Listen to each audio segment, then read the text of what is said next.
ماشاء اللہ سبحان اللہ. یہ تھی رقیہ فاطمہ، بہت ہی اچھے انداز میں نعت نبی صلی اللہ تعالیٰ علیہ وسلم گنگنا رہی تھی. درے حضور پہ ایک روز جانا چاہتا ہوں، درے حضور پہ ایک روز جانا چاہتا ہوں، بگڑ گیا ہے مقدر بنانا چاہتا ہوں. بہت دنوں سے تڑپتی ہیں حسرتیں میری، بہت دنوں سے تڑپتی ہیں حسرتیں میری. حضور آپ کو گھر میں بلانا چاہتا ہوں، اور میں کم سخن ہوں بولنے کا مجھے شوق نہیں، میں کم سخن ہوں بولنے کا شوق مجھے نہیں، لیکن آپ کے ذکر کا بہانا چاہتا ہوں، آپ کے ذکر کا بہانا چاہتا ہوں. اب آئیے حضرات، نعت نبی صلی اللہ تعالی علیہ وسلم کے بعد تقریر کرنے کے لیے ایک جامعہ فکر ملت کے استاد گرامی عالم نبیل فاضل جلیل حضرت العلامہ حضرت علامہ و مولانا مفتی عبد المصطفیٰ مصوائی کو آپ کے حوالے کروں گا. اس شعر کے ساتھ اب زبر کیا ہے زیر بولے گا، اب زبر کیا ہے زیر بولے گا، ایک مجاہد دلہیر بولے گا. اب زبر کیا ہے زیر بولے گا، ایک مجاہد دلہیر بولے گا. نزدیو اب خیریت نہیں ہے، اب جامعہ فکر ملت کا شعر بولے گا.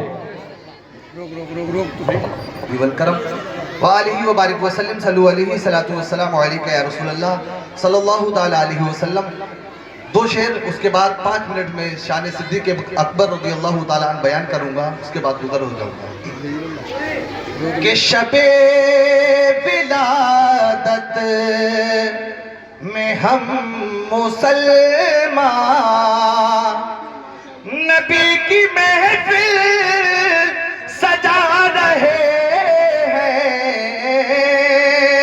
شب ولادت میں ہم مسلمان، اور یہ سنی محفل میں لگ رہا ہے. حضور تشریف لا رہے ہیں،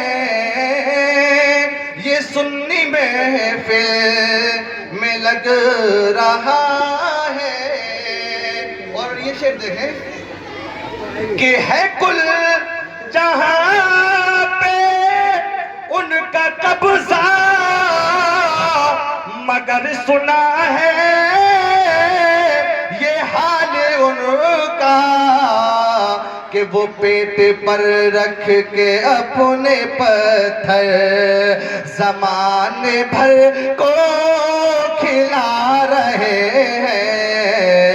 وہ پیٹ پر رکھ کے اپنے پتھر زمانے بھر کو کھلا رہے ہیں. حضرات، آپ لوگ جانتے ہیں کہ 26 جنوری کے تعلق سے اس پروگرام کو رکھا گیا، لیکن خوشی کی بات یہ ہے کہ آج وفات ابوبکر صدیق رضی اللہ تعالیٰ عنہ ہے. تو میں چاہتا ہوں کہ حضرت ابوبکر صدیق رضی اللہ تعالیٰ عنہ کے تعلق سے کچھ آپ لوگوں کے گوش گزار کر دوں، کیونکہ اس وقت آج ہندوستان کے ماحول کو اگر دیکھا جائے تو بہت سے لوگ ایسے ہیں جو اس وقت میں قرآن پاک کی 26 آیتوں کو قرآن سے نکالنے کی بات کرتے ہیں، لیکن ان 26 آیتوں کے تعلق سے حضرت ابوبکر صدیق رضی اللہ تعالیٰ عنہ کی کیا خدمات رہی ہیں، ہم اس پر آپ تھوڑا روشنی ڈالتے ہیں.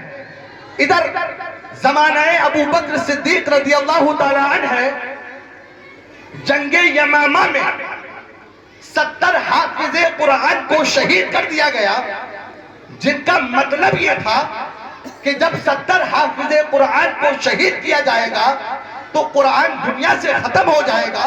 لچھمی پور کی سرزمین پر جو آج جامعہ فکر ملت میں بچوں کو قرآن پاک کی تعلیم دی جاتی ہے، اس تعلیم کا سلسلہ موقوف ہو جائے گا، اس تعلیم کا سلسلہ بند ہو جائے گا. آج جتنے سنی مدارس میں قرآن پاک کی بچے تلاوت کرتے ہیں، جن گھروں سے وقال النبی وقال الرسول وقال اللہ تعالیٰ کی صدائیں آتی ہیں، ان کفار کا یہ مشورہ تھا کہ جب جنگ یمامہ میں 70 حافظ قرآن کو شہید کر دیا جائے گا تو کسی مدرسے میں، کسی گھر میں، کسی بستی میں قرآن پاک نہیں پہنچے گا۔ لیکن ان کو معلوم نہیں ہے جب جنگ یمامہ میں انہوں نے 70 حافظ قرآن کو شہید کیا تو رب کائنات نے اپنی شان کبریائی کے ساتھ دہلی کی سرزمین پر شیخ محقق حق محدث دہلوی کو پیدا فرمایا، جنہوں نے 3 مہینے میں قرآن کو حفظ کر لیا، اور بریلی کی دھرتی پر رب کائنات نے بریلی کے احمد رضا کو مبعوث پیدا فرمایا، ان کو بریلی کی دھرتی پر بھیجا۔ تاریخ یہ بتاتی ہے کہ 1 مہینے میں بریلی کے امام نے قرآن کو حفظ کر کے دنیا کے کافروں کو یہ بتا دیا کہ اے قول محمد، قول خدا، فرمان نہ بدلا جائے گا، بدلے گا زمانہ لاکھ مگر قرآن نہ بدلا جائے گا۔ قرآن کو مٹانے کی بات کرتے ہو۔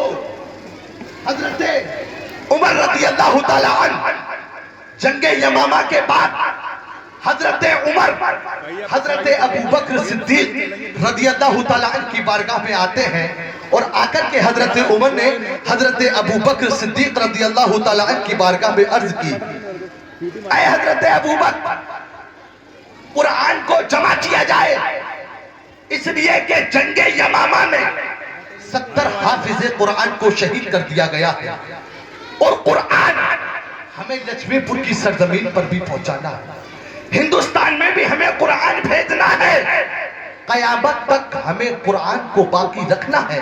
اس لیے اے حضرت ابو بکر صدیق، قرآن کو جمع کیا جائے۔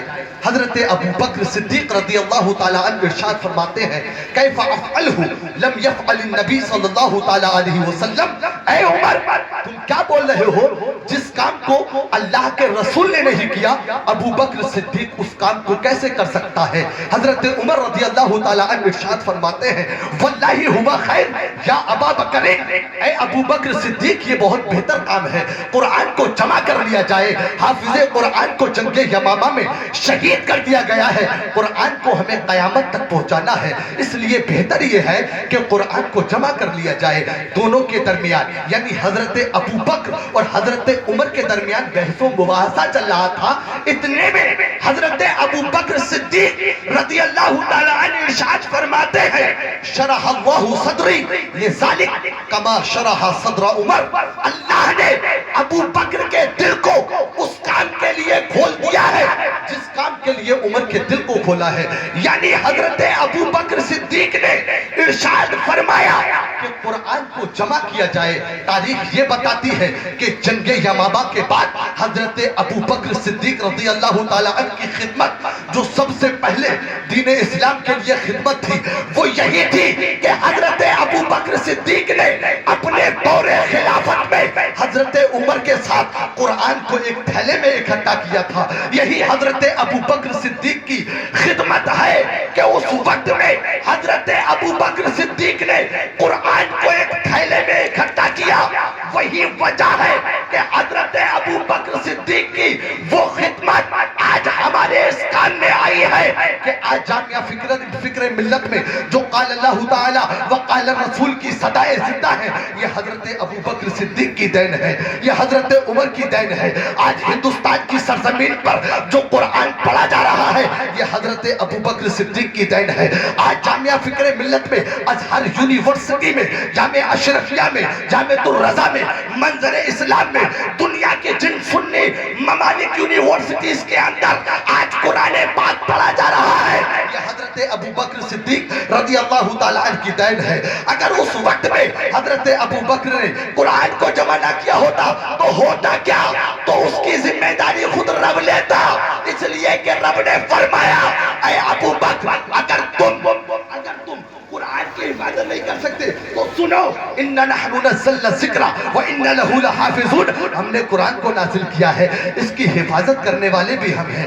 اس وقت میں حضرت ابو بکر صدیق رضی اللہ تعالیٰ عنہ نے حضرت عمر کے ساتھ قرآن کی حفاظت کی تھی۔ اس کے علاوہ علاوہ اگر ہم حضرت ابو بکر صدیق رضی اللہ تعالیٰ عنہ کی دیگر خدمات کو دیکھتے ہیں، تاریخ کا مطالعہ کرتے ہیں، تو تاریخ یہ بتاتی ہے کہ حضرت بلال حبشی جن کو آزاد کرنے میں سب سے پہلے حضرت ابو بکر صدیق نے حضرت بلال کو آزاد کیا تھا۔ حضرت بلال کی استھتی تو یہ تھی کہ مکہ کے اندر انہیں کنکریلی زمین پر کھینچا جاتا تھا، گرم ریت پر کھینچا جاتا تھا۔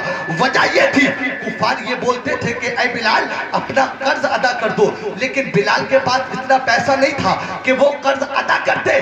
تاریخ یہ بتاتی ہے کہ حضرت ابو بکر صدیق نے اپنا مال، اپنی دولت بلال حبشی پہ قربان کر دی، اور حضرت بلال حبشی کو امیہ کے ہاتھوں سے بچانے والا وہ کوئی اور نہیں، حضرت ابو بکر صدیق رضی اللہ تعالیٰ عنہ کی ذات ہے۔ اس لیے تمام صحابہ کا انکار یہ گمراہی ہے، لیکن ابو بکر صدیق کا انکار یہ کفر ہے، اس لیے کہ یہ نص قطعی سے ثابت ہے۔ اِذْ یقول لصاحبہ، حضور محدث کبیر علامہ ضیاء المصطفیٰ فرماتے ہیں کہ یہاں پر لفظ صاحب کا جو استعمال کیا گیا ہے یہ حضرت ابو بکر صدیق کے لیے ہے۔